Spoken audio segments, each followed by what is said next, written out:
Nuwun tulung sekali. Apa saya perlu sujud di depan Bapak Ibu sekalian? Saya akan jalan.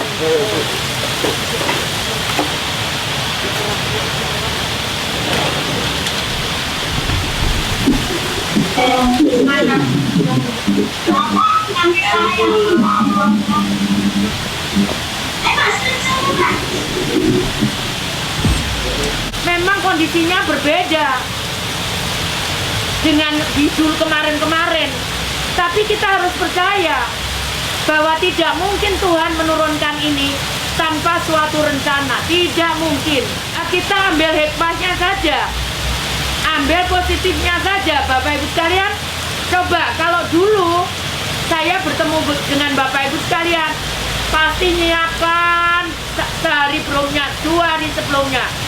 Tapi sekarang kan Bapak Ibu sekalian tinggal buka HP, Bapak Ibu sekalian bisa ketemu saya langsung 500 orang. Ayo kita maksimalkan kemampuan kita, ayo kita maksimalkan potensi kita. Karena kalau bukan kita, siapa lagi? Anak-anak itu saya sudah pernah ketemu. Mereka sudah bosan di rumah. Mereka ingin sekolah, jangankan itu cucu saya aja. Jadi kalau keluar cuma muter aja lihat sekolahnya. Coba. Saya udah seneng gitu. Lihat sekolahnya dari jauh gitu aja. Udah seneng dia. Jadi coba bayangkan anak-anak yang lain, pasti dia ingin sekolah. Kalau kita tidak bisa semua kontribusi, berat kami, penduduk Surabaya itu 3,2 juta. Seperti itu ya Bapak Ibu sekalian. Itu saya kira mungkin ada yang mau disampaikan, monggo. Ini banyak swastanya apa banyak negerinya? Banyak swasta Ibu. Oke, karena banyak swastanya, 5 dulu, 2 negeri, 3 swasta. Mungkin ada sekitar 2000 TRI, itu pun masih berat. Karena tadi saya sampaikan industrinya lebih dari 5000. Kemudian ada pertokoan, ada mall, ada pasar, ada stasiun kereta api, ada terminal, yang semuanya disebar. Anggota kami tidak sebanyak itu. Jadi kenapa kemudian kami berkumpul, kami bersilaturahmi dengan Bapak Ibu sekalian. Di sini disediakan chat untuk komunikasi. Tadi idenya sangat bagus sekali. Jadi misalkan siswanya hanya 10-15 orang, kemudian kantin tidak buka. Saya juga nanti dorong untuk pedagang kaki lima di depan itu tidak bisa buka, sehingga anak-anak kita bisa kendalikan lebih mudah. Masing-masing sekolah harus menyiapkan protokol masing-masing secara detail. Bagaimana memasuki halaman sekolah, bagaimana masuk kelas, kemudian bagaimana keluar kelas, bagaimana di dalam kelas. Tadi bagaimana ke toilet. Ke toilet harus antri gitu ya Pak. Kemudian bagaimana masuk laboratorium, bagaimana termasuk kondisinya. Jadi saya sampaikan tadi protokol itu tidak hanya gerakan saja, tapi protokol misalkan bagaimana pensterilan bangku, meja itu harus dijadwalkan juga. Jangan sampai kemudian protokolnya diatur, tadi seperti saya sampaikan, anak-anak kemudian itu ternyata dia memegang sesuatu yang karena tidak kita sterilkan, sehingga dia memegang sesuatu yang ada virusnya. Jadi karena itu saya mohon termasuk bagaimana desinfektan ruangan, bagaimana desinfektan peralatan, sehingga termasuk di toilet seperti itu. Anak-anak setiap pagi yang masuk akan kami ukur temperaturnya. Oke, Bapak, nyun tahu saya potong. Saya tidak mungkin, sekali lagi, saya tidak mungkin ada 500 sekolah. Saya yang mengerti persis itu adalah penjenengan semuanya. Saya akan memberikan panduan ini. Nanti kalau semua cerita 500 sampai bengi Pak, satu persatu ya. Jadi sekali lagi, tolong disusun protokol ini sendiri-sendiri. Selain ini minimal, yang perwali ini minimal harus dipenuhi. Tidak ada tawar-menawar. karena ini yang disyaratkan oleh Dinas Kesehatan. Kalau lebih dari itu silakan, tapi kalau kurang dari ini nggak boleh. Kalau kurang dari ini nggak boleh. Sekali lagi, Ya. ini untuk persiapan. Saya nggak tahu kapan masuknya. Ya, tolong jangan beritanya jangan beda loh Pak. Karena kemarin saya sudah dikomplain seolah-olah saya mau memasukkan sekolah. Padahal nggak ada yang mau masukkan sekolah. Tapi kita kan harus menyusun itu. Kalau enggak, nanti saya kelabakan saat ternyata bisa sekolah. Kalau tidak disusun mulai sekarang. Dan sekali lagi, ini sangat ya, jadi ini kegiatan ini sangat lokal.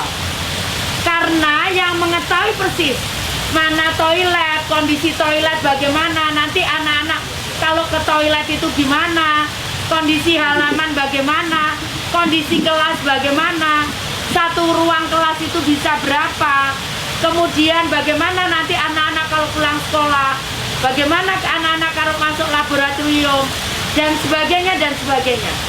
Itu yang mengerti persis adalah penjenengan semuanya. Ya, kalau kita punya alat, punya uang, maunya seluruh Surabaya ini dirapid.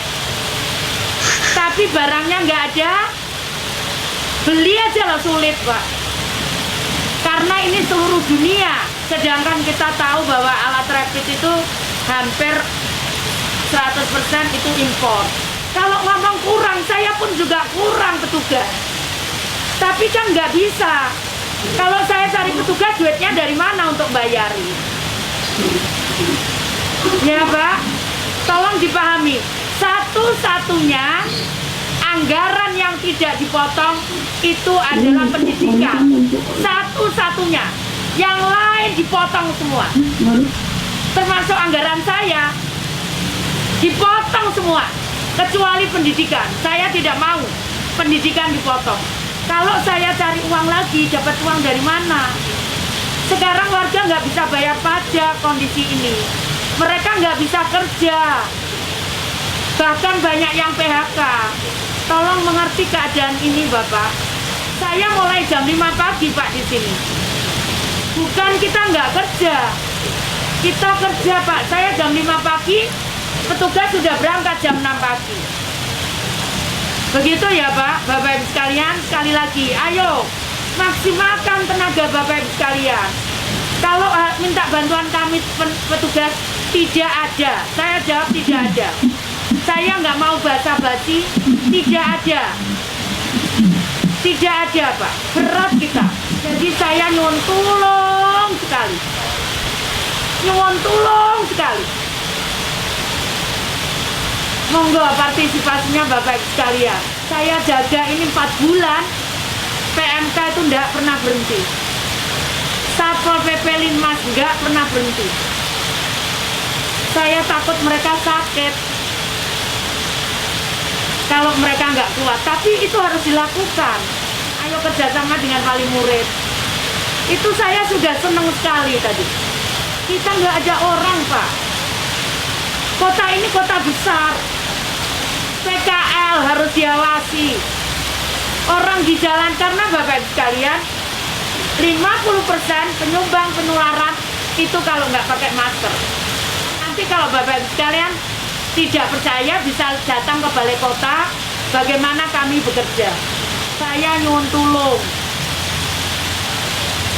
Nyuwun tulung sekali. Apa saya perlu sujud di depan Bapak Ibu sekalian? Saya akan jalan.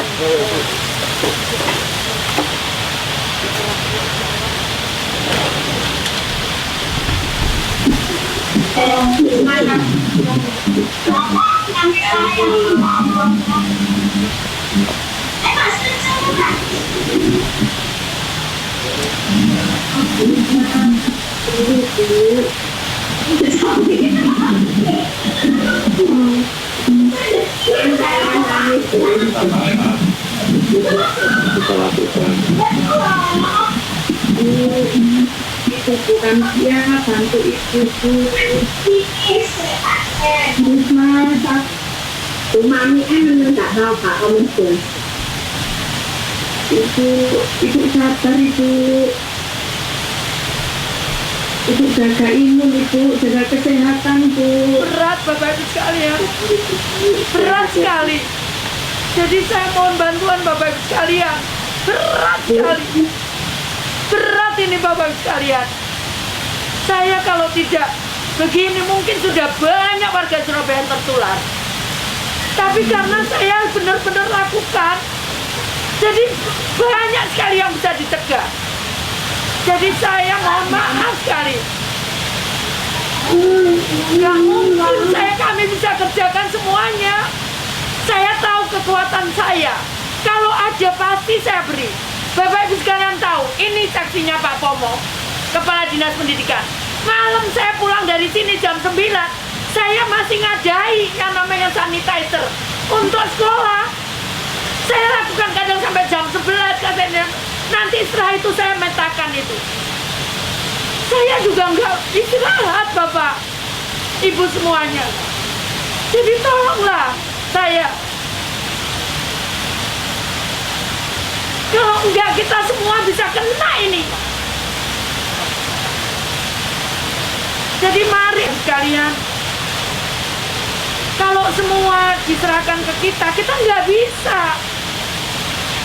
Saya sudah sekarang harus cari uang. Bagaimana mencukupi operasional ini, operasional sekolah, operasional saya harus bayar listrik, PJU, penerangan jalan, perbaikan jalan. Dapat uang dari mana? Semua rakyat nggak bisa bayar pajak. Cobalah Bapak Ibu, saya harus pikir itu juga. Setelah itu saya harus menyelesaikan penyakit ini. Karena kalau satu orang lolos Pak, dia bisa nulari orang sekian, bukan hanya ratusan, ribuan. Tadi saya ceritakan, di Surabaya awalnya cuma 1 orang. Sekarang ribuan orang terpapar. Saya akan bantu, tapi tolong, kalau tadi saya sudah sampaikan, kami nggak ada tenaga, tolong Bapak Ibu, diulang. Kalau itu diulang, itu menyakitkan gitu.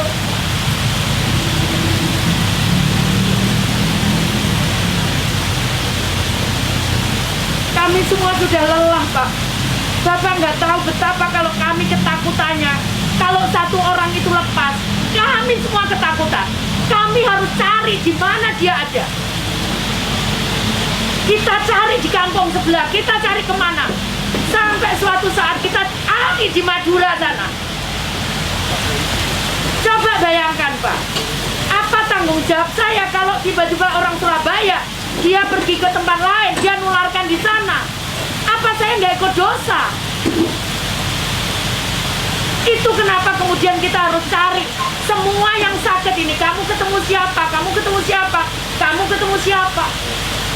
Supaya nggak nulari yang lain. Kalau kuat nggak apa-apa, tapi kalau nggak kuat yang ditulari. Jadi ayolah Bapak Ibu sekalian, tolong kami, bantu kami semampu Bapak. Saya nggak maksakan. Saya nggak maksakan, bahkan ngomong Pak Pomo, saya bilang luluskan kabeh anak-anak. Saya tidak mau ada anak tidak lulus karena kondisinya berbeda. Kalau kondisi normal, saya bisa geber karena ini kondisinya beda. Saya rela kalau misalkan itu, saya sujud di depan Bapak sekalian. Kita sudah 5 bulan Pak bekerja seperti ini. Saya tidak pernah masuk ruangan saya. Saya kerja di tenda ini Bapak sekalian bisa lihat. Di situ ada tim dari kesehatan. Di situ ada yang membuat telur, makanan untuk pasien. Di sana di balai kota 24 jam. Tidak mudah Bapak Ibu sekalian. Saya maunya banyak orang untuk menyelesaikan ini. Tapi saya nggak kuat bayar, nggak ada uangnya pemerintah kota untuk bayar. Jadi itu saya kira Bapak Ibu sekalian, terima kasih sekali lagi. Mohon maaf kalau ada yang kurang berkenan di hati Bapak Ibu sekalian. Dan mohon maaf kalau ada selama saya memandu acara ini, saya mohon maaf yang sebesar-besarnya. Terima kasih. Wassalamualaikum warahmatullahi wabarakatuh. Salam, salam, salam, Terima kasih Bu.